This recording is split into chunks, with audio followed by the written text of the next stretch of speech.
Hello everyone, welcome back to my channel. So हमने fifth chapter start करा था। मैंने बोला था कि मैं फिफ्थ चैप्टर स्टार्ट करवाऊँगी, जो फंडामेंटल यूनिट ऑफ लाइफ है उसको करवाऊँगी, है ना। देन तो स्टार्ट करते हैं। This is a ninth class का फिफ्थ चैप्टर है। ओके, सो बेसिक स्ट्रक्चर से स्टार्ट करते हैं। दैन मैं एनसीईआरटी से जो बायो है ना, एनसीईआरटी से ही पढ़ा देती हूँ, क्योंकि लखमीर सिक्स से अगर मैंने पढ़ाना स्टार्ट किया तो उसमें वो मैं समझती हूँ कि ओके डिटेल्स में है, काफ़ी अच्छे से उसको डिफ़ाइन किया हुआ है, बट पूरा टाइम चला जाएगा और बहुत ही थोड़ा बहुत उसमें एक्स्ट्रा तो मैं नहीं बोलूँगी, बट हाँ उसमें काफ़ी कुछ एक्सट्रीम में एक्सप्लेन किया गया है। तो मेरे अकॉर्डिंग बायो जो है, तुम अगर इससे भी करोगे, जो हमारी एनसीईआरटी है उससे भी करोगे डिटेल में, मैं डिटेल में करा दूँगी हर एक लाइन का मीनिंग समझा के। एक भी लाइन का मीनिंग ऐसा नहीं होगा जो तुम्हें समझ नहीं आएगा, ठीक है। तो इसमें से ही काफ़ी चीज़ें होंगी, और फिर भी मुझे ऐसा लगता है कि एक्स्ट्रा 2-3 चीज़ें मुझे बता देनी चाहिए, तो मैं वो बिल्कुल बता दूँगी। बट जो चैप्टर है ये बायो का, इससे मेरे अकॉर्डिंग सही रहेगा, इससे सही रहेगा, ठीक है। तो हम स्टार्ट करते हैं।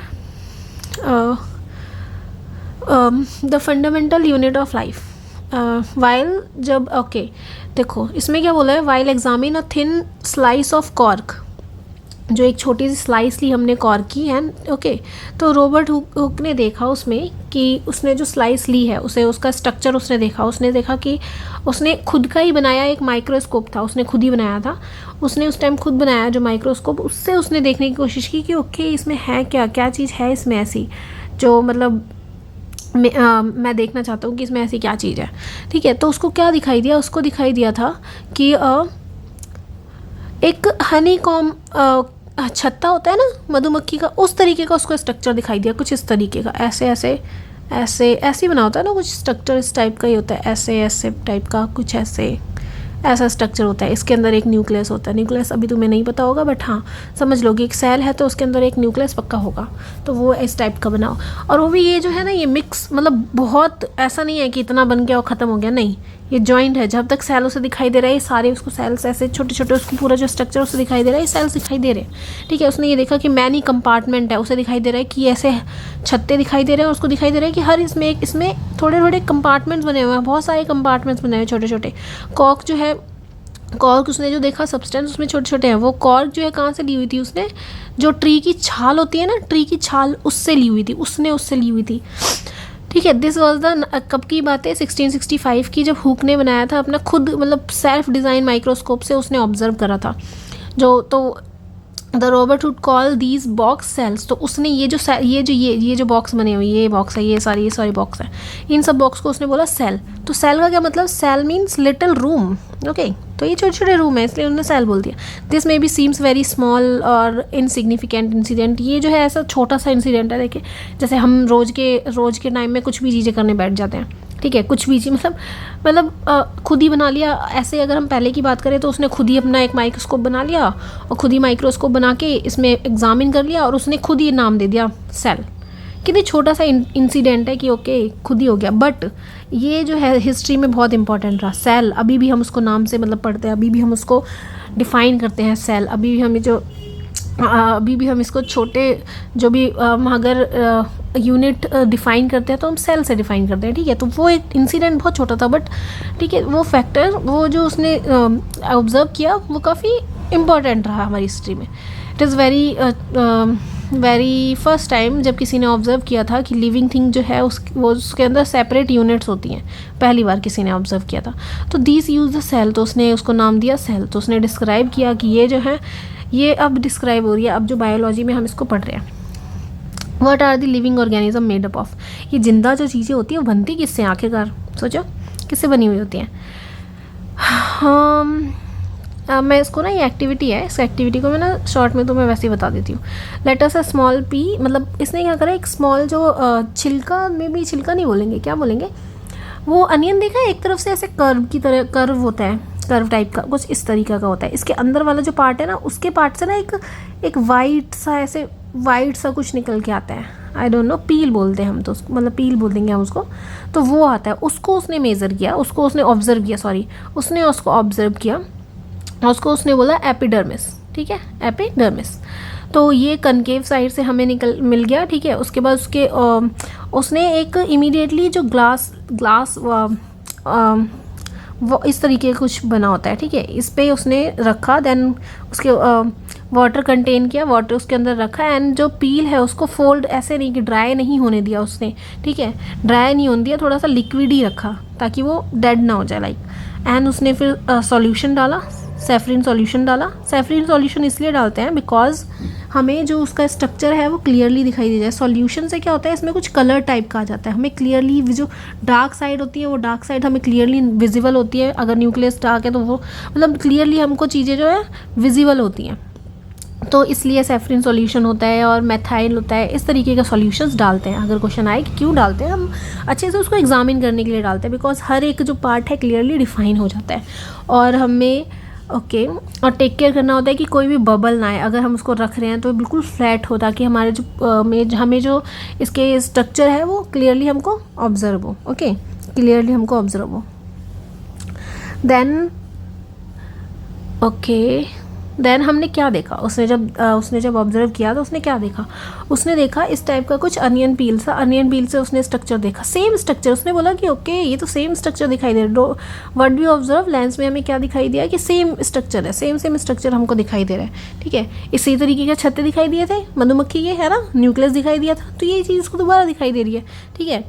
तो we will try to prepare temporary mount of peel of onion different size. हमने ना डिफरेंट साइज़ के अगर हम देख रहे हैं तो हमें क्या सिमिलर स्ट्रक्चर दिखाई दे रहा है कि अगर हम अलग अलग उसको समझो अलग अलग ले लेते हैं हम अनियन अगर हम अलग अलग ले लेते हैं तो क्या हमें स्ट्रक्चर भी अलग अलग दिखाई देगा? क्या ऐसा हो सकता है?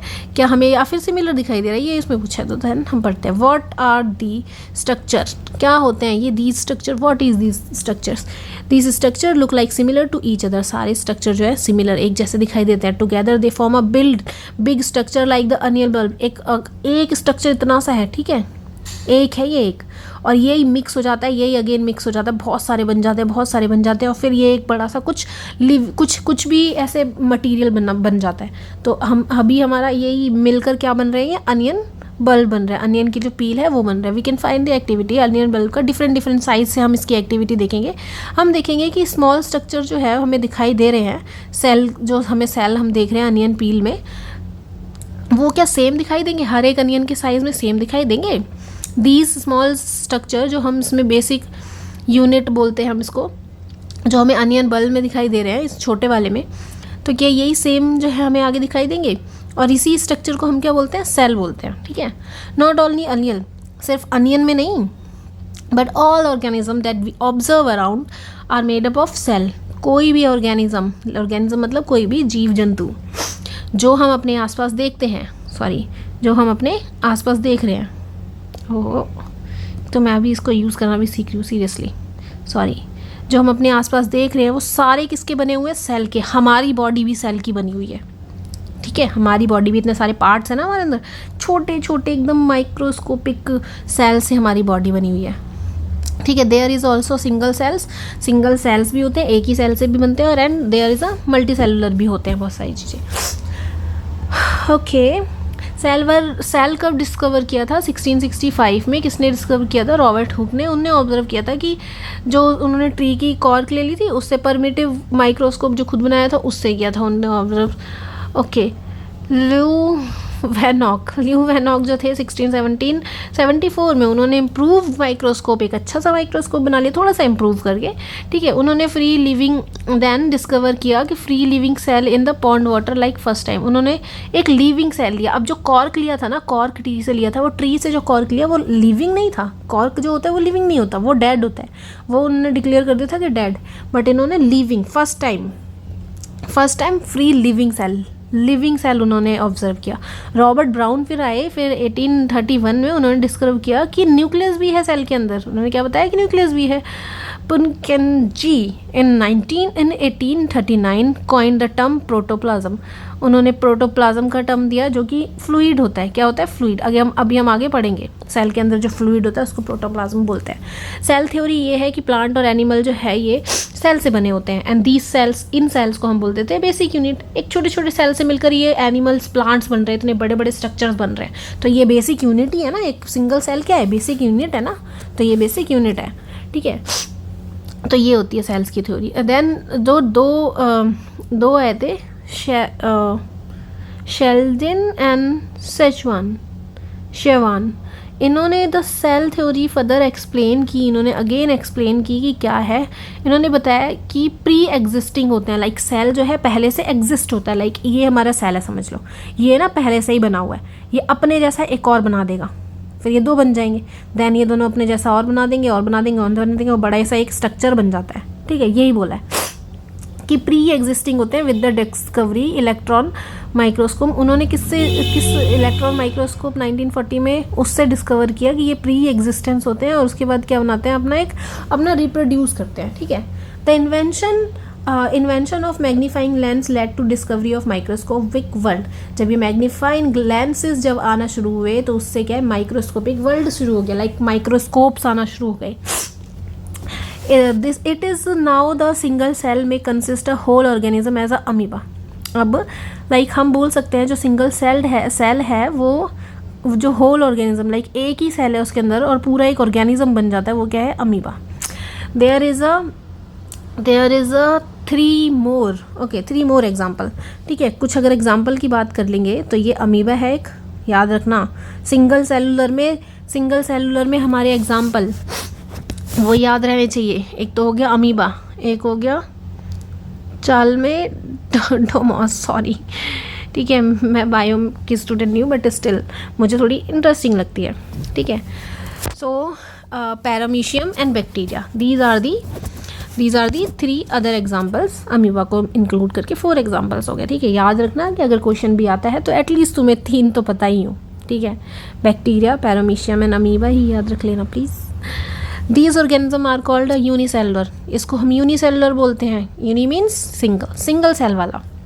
एंड इसी तरीके से मैनी ग्रुप्स होते हैं जिसमें सेल क्या होते हैं, बहुत सारे होते हैं, वो फिर बहुत सारे मिलकर एक सिंगल बॉडी बना देते हैं। एंड सिंगल बॉडी जो बनती है डिफरेंट फंक्शन करती है, बिकॉज उसके अंदर अलग अलग तरीके के सेल्स हैं। तो मल्टी सेलुलर बोल देंगे हम उसको, यस मल्टी सेलुलर बोल देंगे। एक सेकेंड रुकना, देखो there is a difference and हम मल्टी सेलुलर क्या होता है, many cells group together in a single body. Many cells group together, बहुत सारे सेल्स जो है एक साथ मिलते हैं और क्या बना लेते हैं, वो बना लेते हैं अब एक ग्रुप बना लेते हैं और फंक्शंस करते हैं, अलग अलग फंक्शंस करते हैं, उसको हम बोलते हैं मल्टी सेलुलर। ठीक है, मल्टी मीन्स मैनी। एंड इसी तरीके से यूनिसेलुलर क्या होता है, these organism are called, okay एक सेकेंड, अ सिंगल सेल में कंसिस्ट अ होल ऑर्गेनिज्म। एक सिंगल सेल में पूरा ऑर्गेनिज्म है, उसको हम यूनिसेलुलर बोलते हैं। ठीक है, ये याद रखना।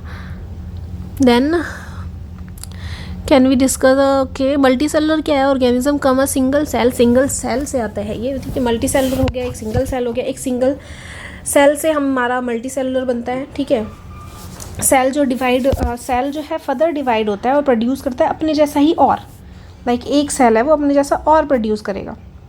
एंड ऑल सेल जो है पहले से एक एग्जिस्ट है, अपने जैसा और बना देगा। So these organisms can also have sales different kind. अब देखो एक ही तरीके का सेल नहीं है, बहुत अलग अलग तरीके के सेल्स हैं। तो ये जो है ये अपने जैसा डेवलप करता है, ये जो है और अपने जैसा डेवलप करता है, ये जो है और अपने जैसा डेवलप करता है। देन दीज इस तरीके से ये सिंगल सेल है, ये अपने जैसे और डेवलप कर देगा, तो बहुत सारे बन जाएंगे। ठीक है, और मिलकर फिर ये बन जाते हैं क्या, फंक्शनल, वो पूरा एक मल्टी ऑर्गेनिज्म बन जाता है, एक ऑर्गेनिज्म जिसके अंदर मल्टी सेल्स हैं, अलग अलग तरीके के सेल्स हैं। तो some organism also have a different kind, like एक कुछ ऑर्गेनिज्म में अलग अलग तरीके के सेल्स होते हैं। ठीक है, वो हम ही हैं जिसके अंदर अलग अलग तरीके के सेल्स हैं। Despite some cells are from the human body, मतलब जहाँ तक है कि ह्यूमन बॉडीज़ के अंदर काफ़ी सेल्स होते हैं, जैसे कि ये हो गया smooth muscle cells, blood cells, nerve cells, bone cells, fat cells, sperms, ovum, ये इस कुछ तरीके के ह्यूमन बॉडी में जो सेल्स मिल जाते हैं उनके कुछ एग्जांपल्स हैं।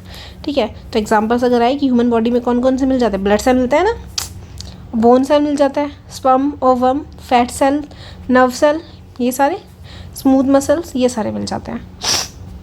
अब हम पढ़ते हैं कि अब हम देखते हैं कि शेप एंड साइज़ क्या होता है। ठीक है, अब देखो हमने अभी ऊपर तो ये हमने देख लिया कि ओके अलग अलग तरीके के अगर सेल्स हैं तो उसके शेप भी तो अलग अलग दिखाई दे रहे हैं हमारे। हमने जो अभी नर्व देखा वो देखा कि इतना लंबा दिखाई दे रहा है, इतना लंबा दिखाई दे रहा है, और इस तरीके से हमने ब्लड सेल देखा वो तो इतना छोटा सा दिखाई दे रहा है। देखा दोनों का स्ट्रक्चर कितने अलग अलग डिफरेंट है। ठीक है, the shape and size of cell related to the specific function they perform. Shape और साइज किस पर डिपेंड करता है, क्वेश्चन अगर आएगा तो क्या बोलना है, shape and size of cells are related to the specific function they perform. जैसे वो फंक्शंस करेंगे वैसे उनके स्ट्रक्चर होगा। ठीक है, इसको क्या नर्व को हमें क्या नर्व सेल्स को क्या करना होता है, अपना जो लाइक इन्फॉर्मेशन है ना वो बहुत आगे तक पहुंचानी होती है। ठीक है, काफ़ी आगे तक पहुंचानी होती है, इसलिए उसका स्ट्रक्चर ऐसे लंबा बना हुआ है। ठीक है, ब्लड सेल्स को स्ट्रक्चर ऐसे मतलब उसको ऐसे ट्रांसफॉर्म नहीं करना होता है और स्पीडली नहीं करना होता है, ये इसको बहुत जल्दी करना होता है। तो इस तरीके से ये सबके परफॉर्मेंस है उनके अकॉर्डिंग जो सेल्स जो है बने हुए हैं वो उस तरीके से अडेप्ट हुए हैं।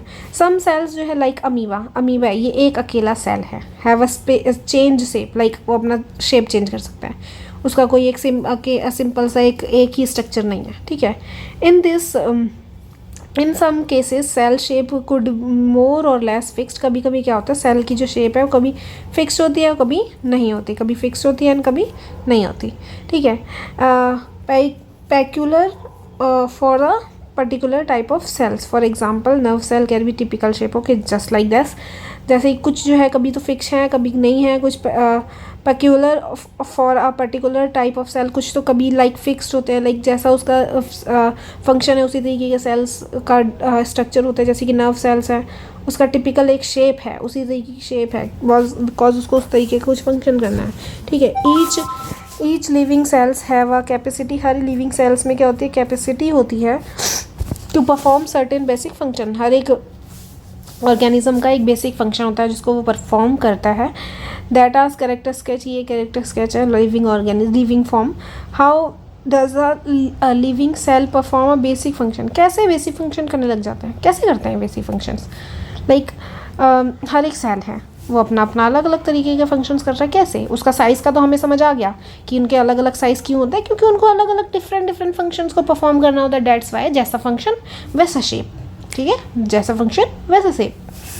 देन वो परफॉर्म कैसे करते हैं, we know that there is a division of labour in the multicellular organism such as human beings.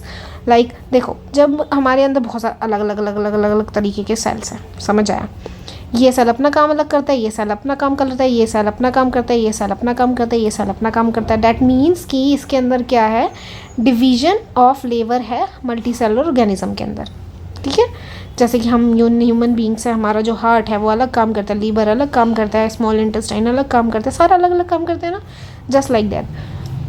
This means that different part of human body perform different function. इसका मतलब कि different जो part है human body का वो different function perform करता है। Human body है एज अ हार्ट, देखो ह्यूमन बॉडी के पास हार्ट है पंप करने के लिए, स्टमक है डाइजेस्ट करने के लिए फूड को। इसी तरीके से ये डिवीजन ऑफ लेबर हो रखा है। ठीक है, हर एक सिंगल सेल भी लाइक सिंगल सेल में क्या होता है, सिंगल सेल का अलग उसका रहता है, सिंगल सेल जो है सारे परफॉर्मेंस करता है, बट डबल जो मल्टी सेलुलर होते हैं उसमें सबका जो है अपना अपना काम होता है। जस्ट लाइक हार्ट का जो है पंप करने का काम है, स्टमक का जो डाइजेस्ट करने का काम है, इसलिए सबका अलग अलग तरीके का काम है। Okay, so in fact each such cell has a got certain specific component within cell organelles. अब देखो सबको अपना अपना काम करना है, सब सारे ऑर्गेनिजम्स को अपना अपना काम करना है, तो इनको कुछ अलग से क्या है स्पेसिफिक ऑर्गेनल्स भी चाहिए। ठीक है, तो हर एक सेल के अंदर उनके फंक्शंस के अकॉर्डिंग उनके ऑर्गेनल्स होते हैं। जस्ट लाइक कि हमें कुछ काम करना है तो हमको हेल्पर चाहिए ना, ऐसे ही। तो जो इन सेल के अंदर इनको जो हेल्प कर देते हैं उनको हम सेल ऑर्गेनल्स बोल देते हैं एक तरीके से। ठीक है, इनके पास स्पेसिफिक कंपोनेंट होते हैं, उनके अंदर ये जो सेल है हमारा इसके अंदर इसके पास और कंपोनेंट होंगे, उसको सेल ऑर्गेनल बोलेंगे। सेल के अंदर जो कंपोनेंट है उसको सेल ऑर्गेनल्स बोलेंगे। Each kind of cell organelles perform specific, each kind of cell, एक सेकेंड रुकना, ठीक है। Each kind of cell organelles perform specific function. हर ऑर्गेनल सेल के अंदर जो ऑर्गेनल है हर ऑर्गेनल अपना स्पेसिफिक फंक्शन करता है। ठीक है, making new material in cell, clearing क्या नया मटेरियल बनाने का काम करना, या फिर कोई नया मटेरियल बनाना है उसका काम करना भी कौन करेगा, ये एक सेकेंड, इस मतलब नया मटेरियल जो बनाना है उसका काम भी ये ऑर्गेनल्स करेंगे, ठीक है।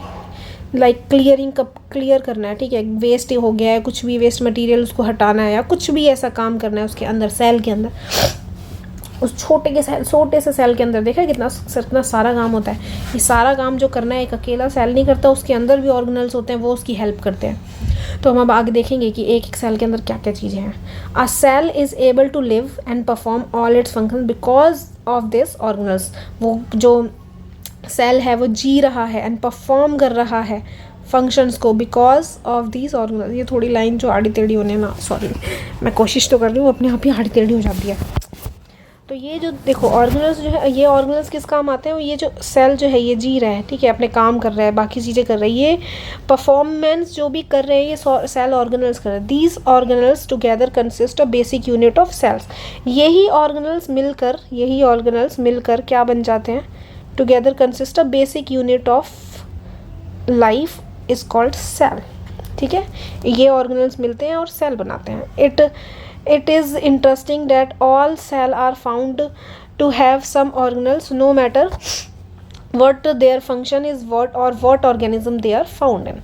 ओके तो ये एक इंटरेस्टिंग है कि सेल जो है are found to have a same organelles. देखो ये ना एक इंटरेस्टिंग कैसा है कि लाइक हमारे पास हमने ये तो अभी देख लिया कि स्ट्रक्चर उसके अलग अलग होते हैं, फंक्शन उसके अलग अलग होते हैं, बट मैक्सिमम क्या होता है सेल के अंदर ना ऑर्गेनल्स जो है ना सिमिलर पाए जाते हैं, सिमिलर, चाहे क्या कोई भी फंक्शन हो, चाहे कोई भी ऑर्गेनिज्म हो, चाहे छोटा सा कीड़ा है, चाहे इंसान है, दोनों जो सेल हैं, सेल जिससे बना है उसके अंदर ऑर्गेनल्स जो है, सेल के अंदर जो ऑर्गेनल्स होते हैं मैक्सिमम क्या होता है, थोड़े सिमिलर हमको दिखाई देते हैं, ठीक है। एक second, what is cell made up of and what is the structure of the organism of the cell. Cell किससे बना होता है, कैसे बना होता है, स्ट्रक्चर क्या होता है, हम इसको पढ़ेंगे। अब समझ आया, नहीं समझ आया तो मुझे कमेंट में बता देना क्या प्रॉब्लम आ रही है। मतलब मैं अभी फर्स्ट टाइम रिकॉर्ड कर रही हूँ इसको, तो मे भी थोड़ी प्रॉब्लम आ सकती है, बट मैं पूरी कोशिश कर रही हूँ कि समझ आ जाए तुमको। तो ओके, हम देखते हैं। We saw above that the cell has specific component. तो हमने ऊपर देखा कि सेल के पास स्पेसिफिक कंपोनेंट होते हैं जिसको हम ऑर्गेनल्स बोलते हैं। सेल के अंदर कुछ और कंपोनेंट होते हैं जिसको हम सेल ऑर्गेनल्स बोलते हैं, है ना। ये हमने ऊपर पढ़ा। तो हाउ सेल ऑर्गेनाइज, तो सेल ऑर्गेनाइज्ड कैसे बना हुआ है। If we study a cell under a microscope के अंदर अगर हम देखते हैं, we would come across 3 feature in the almost every cell. हम देखते हैं कि 3 जो चीज़ें हैं ना वो हर सेल के अंदर दिखाई दे रही है। 3 चीज़ें हमको क्या कर रही हैं, हर सेल के अंदर दिखाई दे रही हैं। तो वो कौन सी 3 चीज़ें हैं, एक सेकेंड, ऐसे पढ़ाना सही रहेगा, आई गेस क्लियर तो होगा कम से कम। कौन सी 3 चीज़ें हैं जो हमें हर सेल के अंदर दिखाई दे रही हैं। अब हम पढ़ते हैं। देखो हर सेल के अंदर क्या है, एक प्लाज्मा मेम्ब्रेन हर सेल के अंदर तुम्हें दिखाई देगा, हर सेल के अंदर। एक न्यूक्लियस हर सेल के अंदर तुम्हें दिखाई देगा, साइटोप्लाज्म हर है। ये 3 है। अगर हमें पूछ लेते हैं क्वेश्चंस की कौन सा 3 फीचर्स हैं जो हमें हर एक सेल के अंदर दिखाई देते हैं, तो वो कौन से 3 है। एक है प्लाज्मा मेम्ब्रेन, एक है न्यूक्लियस और एक है cytoplasm. These are the 3 components और फीचर जो हमें हर एक सेल के अंदर मिल जाएंगे, ठीक है।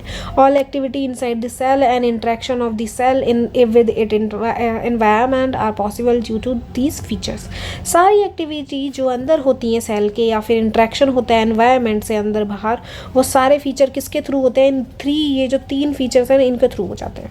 जैसे सबसे पहले हम पढ़ेंगे दीज आर दी इम्पोर्टेंट। ये इंपॉर्टेंट है, इसको अच्छे से समझना, नहीं समझ आए मुझे पूछना दोबारा, या तो चाहे तो मैं उसको जो भी कमेंट है उसमें एक और बार डिफ़ाइन करूँगी, चाहे तो तुम एक और बार वीडियो देखना, तुम्हें समझ आएगा। ये जो मैं अच्छे से, मतलब बहुत सिंपल है, बहुत इंटरेस्टिंग है, तुम्हें समझ आना चाहिए मेरे अकॉर्डिंग।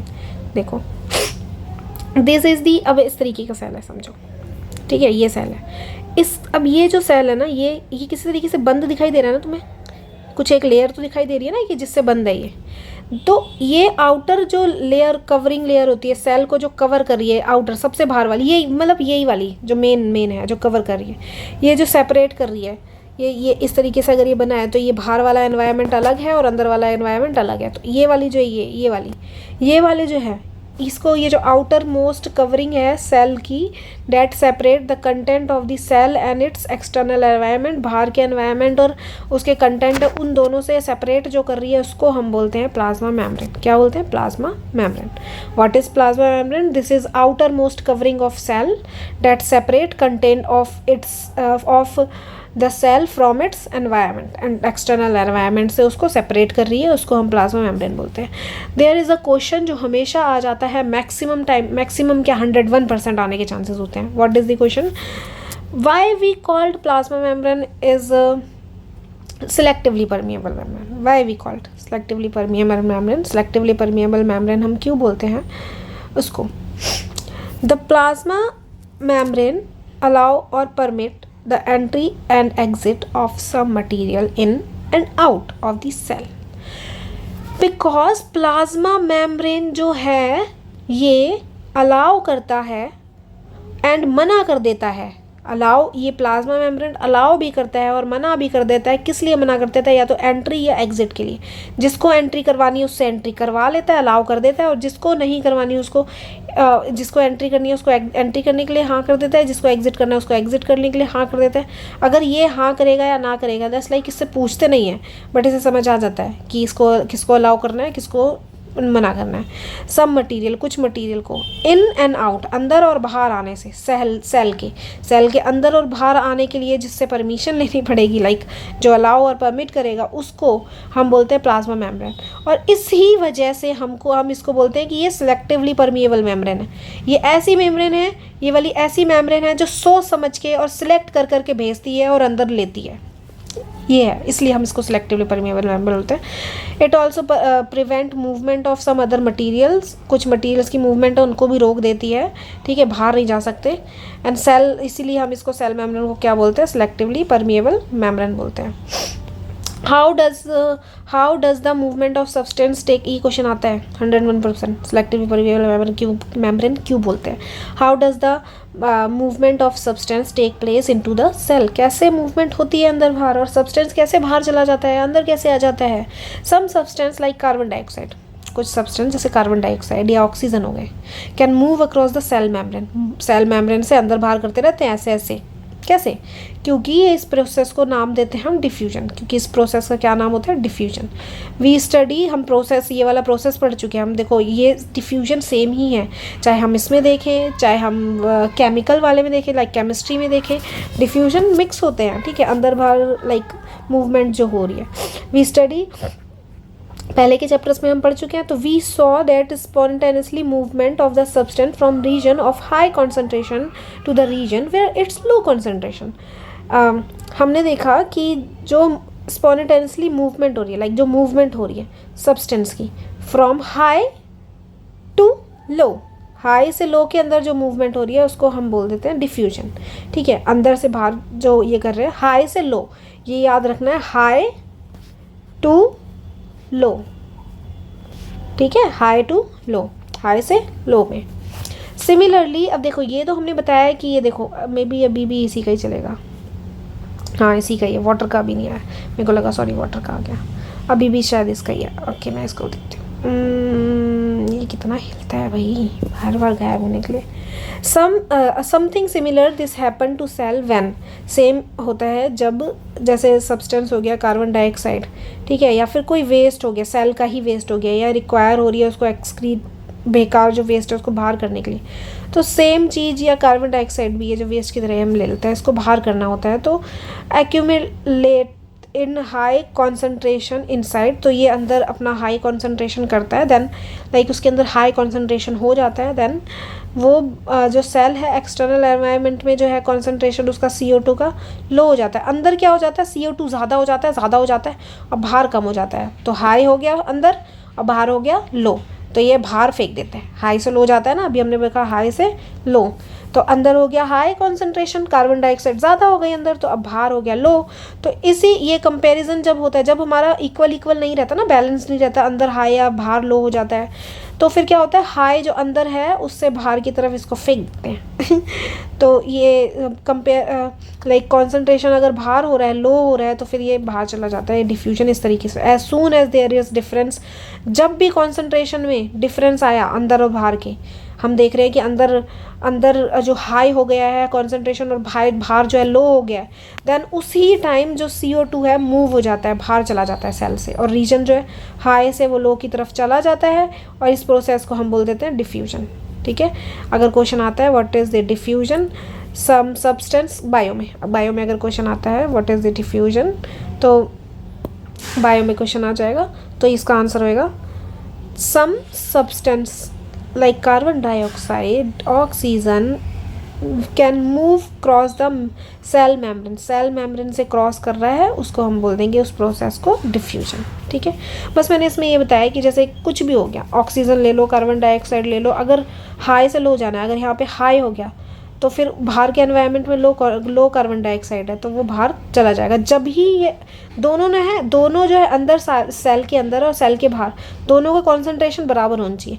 जब इसका कॉन्सेंट्रेशन ज़्यादा हो गया और तो इसको ये बैलेंस करना पड़ेगा, तो इसके बाहर जो है ये लो कॉन्सेंट्रेशन है, तो ये बाहर कार्बन डाइऑक्साइड आ जाएगा, ये मूव हो जाएगा, बाहर निकल जाएगा सेल से, जब कॉन्सेंट्रेशन अंदर ज़्यादा हो जाएगा। तो याद रखना कि हाई से लो की तरफ जाते हैं, कहाँ जाते हैं, हाई से लो की तरफ जाते हैं। ठीक है, सिमिलरली ऑक्सीजन का भी सेम होता है। Oxygen enter the cell by process of diffusion के प्रोसेस से अंदर आता है। When level of concentration of oxygen inside decrease, जब ऑक्सीजन का जो लेवल है अंदर, कॉन्सेंट्रेशन जो है ऑक्सीजन का O2 का क्या हो जाता है, जब कम हो जाता है अंदर और बाहर क्या हो जाता है, ज़्यादा हो जाता है, तो ये बाहर से अंदर आ जाता है। सेम बोला हुआ है, देखो, oxygen enter the cell by the process of diffusion के प्रोसेस से एंटर करता है। When the level of concentration of oxygen inside is decrease, जब लेवल जो है ऑक्सीजन का या कॉन्सेंट्रेशन जो है ऑक्सीजन का सेल के अंदर कम हो जाए। Thus diffusion play important role in the gas exchange, तो डिफ्यूजन जो है गैस एक्सचेंज में इंपॉर्टेंट रोल प्ले करता है। ठीक है, between the cell and the as well as cell and its external environment, cell के अंदर भी और उसके एक्सटर्नल एनवायरनमेंट दोनों के बीच में इंपॉर्टेंट रोल प्ले करता है कौन, diffusion. Water also obey the law of diffusion, जैसे गैस ओबे करता है डिफ्यूजन का लॉ, सेम तरीके से कौन, वाटर ओबे करता है डिफ्यूजन लॉ ऑफ डिफ्यूजन। ठीक है, वाटर भी जो है डिफ्यूजन वाले प्रोसेस से ही होता है, बस इसको हम बोल देते हैं ऑस्मोसिस, क्योंकि ये वाटर में होता है तो इसका नाम क्या हमने रख दिया, osmosis. The movement of water molecule through such selectively permeable membrane all called osmosis. Diffusion वाला लॉ ही लगेगा हायर से लोअर, बट यहाँ पे मूवमेंट हो रही है वाटर के मॉलिक्यूल्स की, इसलिए हमने, और ये मूवमेंट देखो, ये जिसकी ऑक्सीजन की मूवमेंट भी सिलेक्टिवली परमिएबल, ये वह सेलेक्टिवली परमिएबल मेम्ब्रेन के थ्रू हो रही थी, सेम वाटर की भी किसके थ्रू होगी, सिलेक्टिवली परमिएबल मेम्ब्रेन के थ्रू होगी। ठीक है, समझ आया, कितना रह गया है, देखो ये वाला समझा देती हूँ, देन एक सेकेंड देख लूँ मैं कितना रह गया, उसके बाद मैं कल समझा दूँगी आई गेस, क्योंकि ज़्यादा लंबा हो जाएगा मेरे को लग रहा है ऐसा। हाँ, ही तो क्या है गैस, हाँ थोड़ा सा है ना, 1 पेज 2 पेज 50-50 करा दूँ क्या,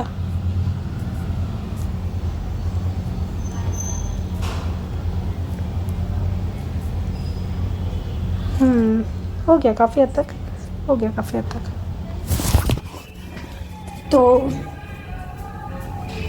देखो इसमें क्या है कि जो मूवमेंट है जो हमारी वाटर मॉलिक्यूल्स में होती है, तो हम इसको बोल देते हैं वाटर मॉलिक्यूल्स में होती है, इसलिए हम उसको क्या बोल देते हैं कि जो ये मूवमेंट हो रही है इसको हम ऑस्मोसिस बोलते हैं। ठीक है, movement across the plasma membrane is also affected by the amount of substances dissolve in water. Movement जो हो रही है अक्रॉस दी प्लाज्मा मेम्ब्रेन पे मूवमेंट जो हो रही है प्लाज्मा मेम्ब्रेन की, ठीक है, वो जो मूवमेंट हो रही है वो अफेक्ट करती है जो भी डिज़ोल्व होते हैं वाटर में सब्सटेंसेस, उसको भी। This osmosis is the net diffusion of water, जो ऑस्मोसिस है net diffusion of water across the selectively permeable membrane towards a high concentration, high concentration से वो भी लो कॉन्सेंट्रेशन में जाती है। What will be the happen if we put animal cell और plant cell into a solution of sugar और salt in water. क्या होगा अगर हम एनिमल का सेल ले लें और एक प्लांट का सेल ले लें, दोनों का सेल ले लें और दोनों को डाल दें किसमें, शुगर या फिर सॉल्ट वाले कोई भी सॉल्यूशन में, क्या होगा? मतलब सोचो क्या हो सकता है। कोई भी सेल ले लो, ज़रूरी नहीं है एक सेल, इसको लेंगे तो अलग होगा, इसको लेंगे तो अलग होगा, नहीं, कोई भी सेल को लिया हमने, ये रहा सॉल्यूशन, इसके अंदर हमने ये डाल दिया, ये रहा, इसको हमने ऐसे डाल दिया, ठीक है, क्या होगा? अंदर वाटर है, ये सॉल्यूशन जो है ये शुगर या फिर सॉल्ट का, ये क्या है? वाटर है, ठीक है। तो इसमें क्या क्या चीज़ें चेंजेस आएंगी, देखो बताती हूँ मैं। ये ऑस्मोसिस वाला जो इम्पोर्टेंट रोल है वो इसमें प्ले करता है। देखो, if medium surrounding the cell has a higher water concentration than cell, cell से बाहर वाला जो है ज़्यादा कॉन्सेंट्रेशन होगा, तो the outside solution is very dilute। तो अगर बाहर वाला सेल, जो सेल के अंदर जो कॉन्सेंट्रेशन है उससे बाहर वाला अगर dilute होता है, बाहर वाला dilute होता है, then the cell gain the water by osmosis। Cell क्या करेगा? पानी बाहर से ले लेगा। देखो ये रहा, ये सेल है हमारा, ठीक है, ये सेल है, इसके अंदर हमें हाई है, हमारा क्या है? हाई है, और सेम यहाँ पे क्या है हमारा? इसमें लो है। ये डेल्यूट है, इसको क्या बोल देंगे हम? डेल्यूट। डेल्यूट है, डेट मीन्स इसका लो कॉन्सेंट्रेशन है, थोड़ा राइटिंग वाइटिंग हो सकती है, देख लेना। ये डेल्यूट है, ये पानी क्या है? डेल्यूट है, इसका लो कॉन्सेंट्रेशन है, इसका हाई कॉन्सेंट्रेशन है। ये चीज़ पता है ना, हाई से कहाँ जाती है? लो में जाती है। हाई से कहाँ जाती है? लो में जाती है। अब यहाँ हाई है, अब ये इसको, ये इन दोनों को क्या करना है? इन दोनों को बैलेंस करना है। हमेशा हमें चीज़ क्या करनी होती है? बैलेंस करनी होती है। हमें क्या करनी होती है? हमेशा चीज़ बैलेंस करनी होती है। अब ये इसके अंदर इतना हाई है, तो इसको ना बैलेंस करने के लिए इसको और पानी चाहिए। क्या चाहिए? इसको और पानी चाहिए। तो अगर हमारे सेल के अंदर जो है अगर हाई कॉन्सेंट्रेशन है और इसको और पानी चाहिए, तो कहाँ से लेगा पानी? जो ये इसके पास है। इन दोनों को इक्वल करने के लिए ये जो है सेल हमारा और पानी ले लेगा और ये गेन कर लेगा वाटर को ऑस्मोसिस के थ्रू, और इस ही वाले सॉल्यूशन को हम क्या बोलते हैं? Hypotonic solution. इस सॉल्यूशन को क्या बोल देते हैं? Hypotonic solution. कौन सा सॉल्यूशन? जब हमारा सेल जो है वो हाई कॉन्सेंट्रेशन में है, बाहर से हाई कॉन्सेंट्रेशन में सेल है और पानी वो ले रहा है और एकदम मोटा होता जा रहा है, मोटा हो जाएगा, हाइपोटोनिक सॉल्यूशन बोलेंगे। Water molecule are free to pass across the cell membrane. Water के जो मॉलिक्यूल है वो ईजिली पास कर लेते हैं सेल मेम्ब्रेन को, दोनों डायरेक्शन से पास करते हैं, but more will be come into the cell than leave. पर ज़्यादा जो पानी है सेल में आता है छोड़ने से ज़्यादा। लाइक द नेट रिज़ल्ट, अब जब उसने पानी जो है ज़्यादा ले लिया, अब ऐसे वाले सॉल्यूशन में क्या होता है? उसने पानी ज़्यादा ले लिया, तो उसमें क्या होगा? एंड अप रिज़ल्ट क्या निकल के आ जाएगा? वो फूल जाएगा, मोटा सा बन जाएगा, एकदम हेल्दी सा। ये हमारा फर्स्ट है, जिसमें हाइपो होता है, याद रखना। हायर कॉन्सेंट्रेशन सेल है हमारा और बाहर जो है डेल्यूट है, तो इस वजह से जो ये सेल है वो गेन कर लेगा पानी ऑस्मोसिस के थ्रू, और उसको हम बोल देंगे हाइपोटोनिक सॉल्यूशन बोलेंगे हम उसको।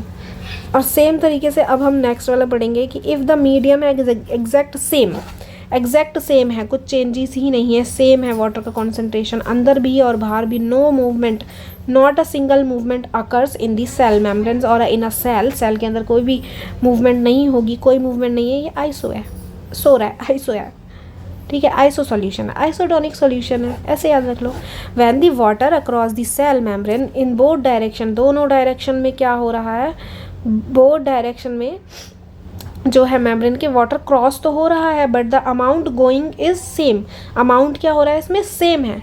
The amount going out, so there is no all over the movement of the water. दोनों साइड से मूवमेंट हो रही है, लेकिन क्या हो रही है? इसकी मूवमेंट इक्वल हो रही है, तो इसी वजह से इसमें साइज़ का है कोई चेंज नहीं आ रहा। देखो ऊपर वाले में क्या हो रहा है? उसमें मूवमेंट जब दोनों साइड से हो रही है, ठीक है, मूवमेंट कहाँ हो रही है? दोनों साइड में हो रही है, बट यहाँ बोला है कि more water will come into cell.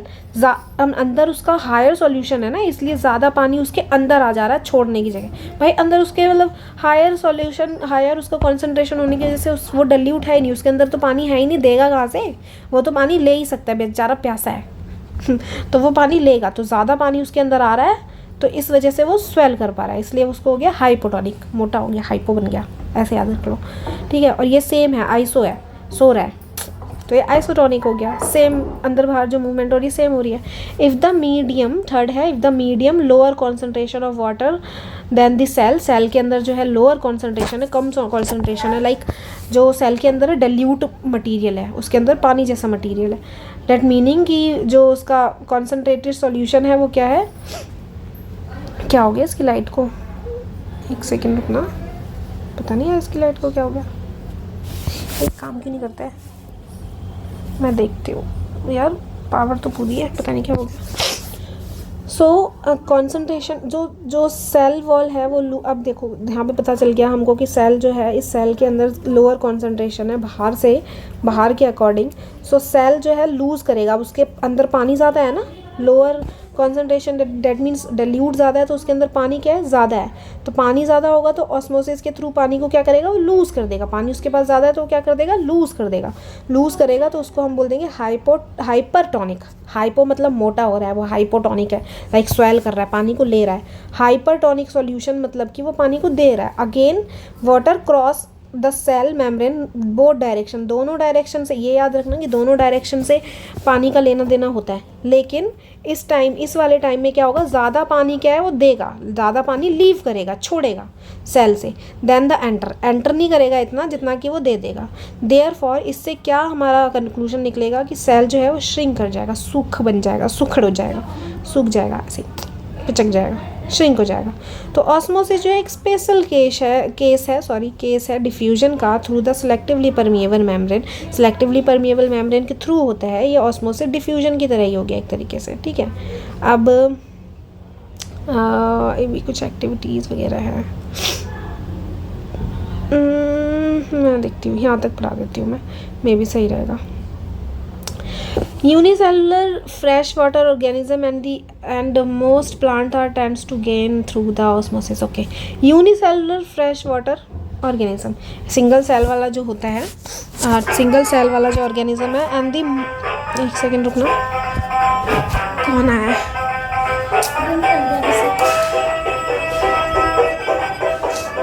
बाहर देख लो भाई, उधर बैठ के देख लो, क्लास कैसे लूँ मैं, बार बार बचा देते हो गेट। यूनिसेलुलर फ्रेश ऑर्गेनिज्म जो है, and most plant cells are tends to gain water through the osmosis. ज़्यादातर जो सेल में वाटर का आना जाना होता है वो ऑस्मोसिस के थ्रू होता है। Absorption of water by plant root is also osmosis. जो प्लांट है, ये प्लांट पता है ना, रूट्स के थ्रू हमारा जो पानी है वो ऊपर जाता है, तो ये भी किसके थ्रू होता है, ऑस्मोसिस के थ्रू होता है। ये भी एग्जांपल है ऑस्मोसिस का। Diffusion is more important in the exchange of gas and water. Diffusion जो है ज़्यादा बहुत इंपॉर्टेंट है गैस और वाटर दोनों के लिए, ठीक है। In the addition the cell also obtained nutrition. इस एनवायरनमेंट से जो न्यूट्रिशन लेना होता है वो भी डिफ्यूजन के थ्रू ही लेते हैं, ठीक है। डिफरेंस जो है molecules move in and out, बाहर जो अंदर जाने का काम होता है वो ट्रांसपोर्ट वाला काम होता है, एनर्जी वाला जो भी यूज़ करनी है उसको अंदर लेना है, वो सारा डिफ्यूजन के थ्रू ही होता है। Plasma membrane is flexible and it's made up of organic molecules और lipid and protein. Plasma membrane बना किससे होता है, this is the most important part. Plasma membrane किससे बना होता है, लिपिड एंड प्रोटीन से। किससे बना होता है, लिपिड एंड प्रोटीन से बना होता है, ये याद रखना। However we observe the structure of the plasma membrane only through the electron. हम सिर्फ कैसे देख सकते हैं, इलेक्ट्रॉन माइक्रोस्कोप से ही देख सकते हैं। अब ये यहाँ लिख देती हूँ मैं, प्लाज्मा मेम्ब्रेन किससे बना हुआ है, अब बताया मैंने, लिपिड से। किससे बना हुआ है, लिपिड से। एंड ये क्वेश्चन आता है, नहीं तो मैं लिखती नहीं, प्रोटीन से। किससे बना होता है, लिपिड एंड प्रोटीन से, याद रखना ये, ठीक है। The flexibility of the cell membrane also enable the cell and engulf its foods and other materials of an external environment such as process called endocytosis। ये चीज़ याद रखना कि जो membrane में flexibility होती है, ठीक है, तो वो क्या करता है, फूड को ले लेता है एंड एक्सटर्नल एनवायरनमेंट को भी एनग्लफ कर लेता है, ले लेता है। एक्सटर्नल एनवायरनमेंट से कुछ भी है वो मटीरियल्स को ले लेता है। इस वाले प्रोसेस को हम क्या बोलते हैं, एंडोसाइटोसिस। एंडो अंदर ले रहा है, फूड को एनग्लफ कर रहा है, लाइक ले रहा है, फूड को ले रहा है, या फिर किसी चीज़ को, फूड को ले रहा है या फिर वो कोई भी अदर मटेरियल को ले रहा है, तो दोनों चीज़ों को हम किस तरीके से डिफ़ाइन करेंगे, हम बोलेंगे कि इसमें क्या प्रोसेस हो रहा है, एंडोसाइटोसिस, ठीक है। अमीबा रिक्वायर अ फूड इसी प्रोसेस से होता है, एंडोसाइटोसिस से अमीबा जो है इस प्रोसेस को करता है, ठीक है। तो यहाँ तक मैं पढ़ा देती हूँ, बहुत ही ज़्यादा डिस्टर्बेंस हो रहा है अब, बाकी का जो मैं कल पढ़ा दूँगी, ठीक है। देन इसको अच्छे से कर लेना, जो भी मैंने मार्क किया है उसको, या फिर मैंने बोला है इसको अच्छे से करना है, इसको अच्छे से करना है, उसको याद रखना, चाहे तो उसको नोट कर लो, जो भी मैं बोला है अच्छे से करना, डेट मीन्स नोट कर लो उसको, एक दो पॉइंट ही है, उसको नोट्स की तरह बना लो और याद रखो। एंड जो अकल आगे भी होगा उसको मैं बताती जाऊँगी, इसको ये इंपॉर्टेंट है, ये इंपॉर्टेंट है, सिर्फ तुम्हें क्या करना है, बैठना है, नोटबुक लेनी है एंड उसको कॉपी करते जाना है, ये पॉइंट इंपॉर्टेंट, ये पॉइंट इंपॉर्टेंट, और जस्ट हो जाएगा इस चैप्टर में, और कुछ नहीं है, ठीक है। And okay, thank you, good bye.